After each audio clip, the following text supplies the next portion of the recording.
So I've been gone for a couple of weeks because of this bad boy. Bam! Yeah, he's a married man now and he's been on his honeymoon. And this ties quite nicely into the film that I'm going to be talking about today. Me and my wife, which is still weird to say, went and saw The Materialists, and this isn't your average rom-com. Hey, are you single? I'm a matchmaker. Give me a call if you want to meet somebody.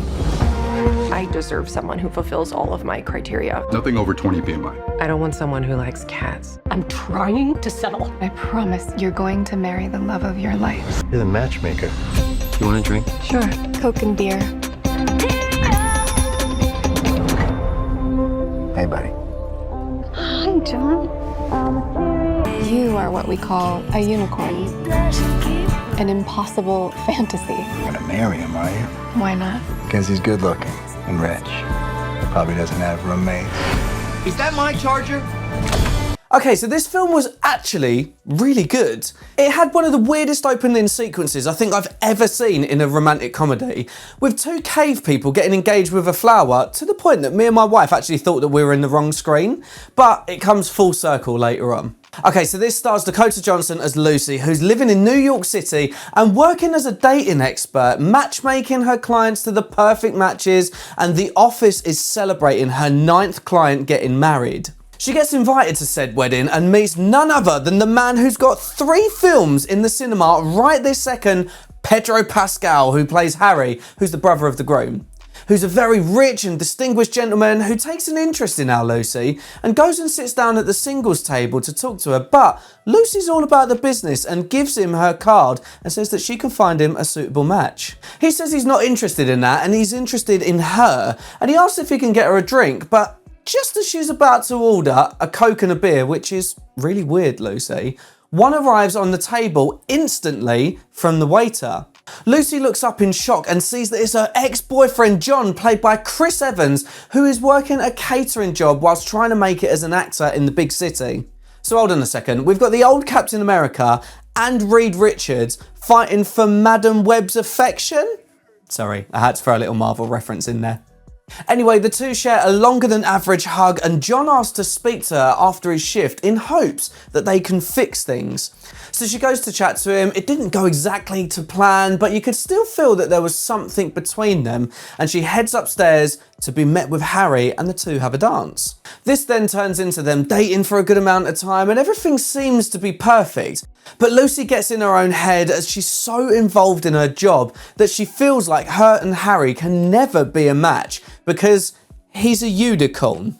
And a unicorn is someone apparently who is a 10 out of 10 perfection, which, judging by the way that Dakota Johnson looked at him in that scene, I'm pretty sure that most of the internet would agree as well. And that she will never be good enough for him because he's rich, intelligent, good looking, you get the point. Meanwhile, ex-John, who Lucy's kind of been stringing along this whole time, says he's finally been cast in a play and wants to invite her to said play in hopes that they can rekindle something, but she kind of brings along Harry, who's her new boyfriend, and John's just completely friend-zoned.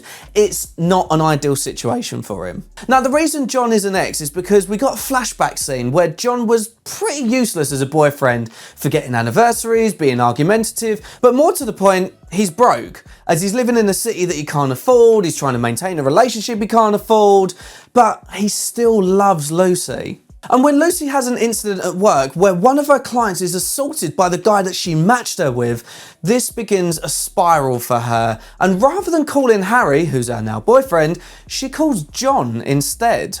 Lucy and Harry revisit their previous argument, work through it, and plan a trip to Iceland, which is somewhere that she's always wanted to go. But she gets cold feet, pardon the pun, and notices something on Harry's leg. Now, I didn't even know this was a thing, and I had to Google it to make sure that it was real. But in this film, they talk about height being a big thing, as well as wealth and all the materialistic stuff, right? Hence the title. But what I didn't know was that guys were getting surgery to break their legs and make them taller, up to about 6 inches. I mean, we'd all want to be a little bit taller, but just spice them inner souls, lads. Anyway, as they're getting ready, she notices that there's an engagement ring in Harry's suitcase. She freaks out. They have the same argument again about not being worthy, to which Harry says that he doesn't think that he's worthy or capable of love, and the two split. Lucy ends up at John's apartment, who has terrible roommates, by the way, and she says that she's got nowhere to go because she sublet her apartment because she's supposed to be in Iceland with Harry.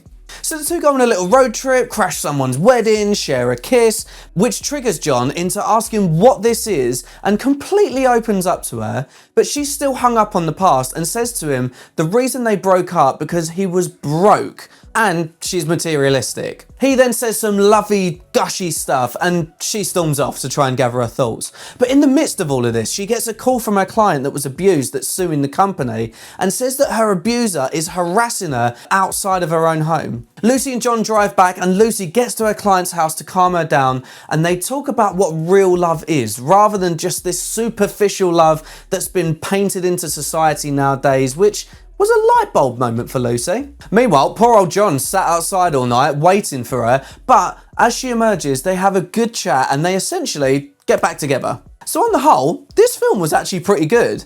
And I could honestly relate to Chris Evans' character so much because whilst I was building up my own presenting career, I was working in hospitality for more years than I want to mention to achieve a greater goal, something bigger, but still being able to afford life-ish. And I also felt the same struggles that he had by being broke at times, not having enough money to even do the little things for your partner, and the feelings that you'll never be good enough or match up to others with wealth. And it really did strike a chord with me, and it felt like I was watching a version of myself on screen, albeit that Chris is the far more handsome version.